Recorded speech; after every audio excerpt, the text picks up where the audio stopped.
வணக்கம், welcome to Anees kitchen. இன்றைக்கி நம்ம இஞ்சி பூண்டு பேஸ்ட் எப்படி பண்ணுறதுன்னு பார்க்கலாம்.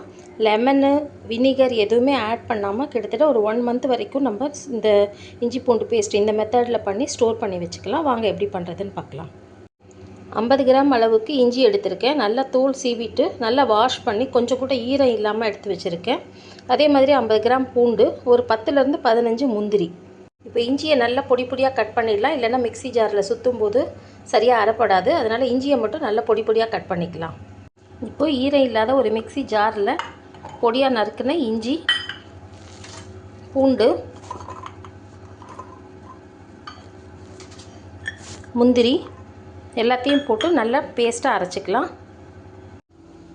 1 ஸ்பூன் அளவுக்கு தண்ணி சேர்த்துக்கோங்க. வினிகரோ லெமனோ எதுவுமே வேண்டாம், வெறும் தண்ணி மட்டும் ஒரு அரை ஸ்பூன் சேர்த்துக்கோங்க. இப்போ திருப்பி பேஸ்ட்டாக அரைச்சி எடுத்துக்கலாம். இந்த அளவுக்கு நல்லா பேஸ்ட்டாக அரைச்சி எடுத்துக்கோங்க. அவ்வளோதாங்க. இதை நம்ம ஒரு ஏர்டைட் கண்டெய்னரில் ஸ்டோர் பண்ணி வச்சுக்கலாம். 1 மந்த் ஆனாலும் இந்த ஒயிட் கலர் கொஞ்சம் கூட மாறவும் மாறாது, அப்படியே இருக்கும். டேஸ்ட்டும் நம்ம இந்த முந்திரி சேர்த்து அரைச்சிருக்கிறதுனால எந்த டிஷ் பண்ணாலும் அந்த டேஸ்ட் ரொம்ப ரிச்சாக இருக்கும். ட்ரை பண்ணி பாருங்கள்.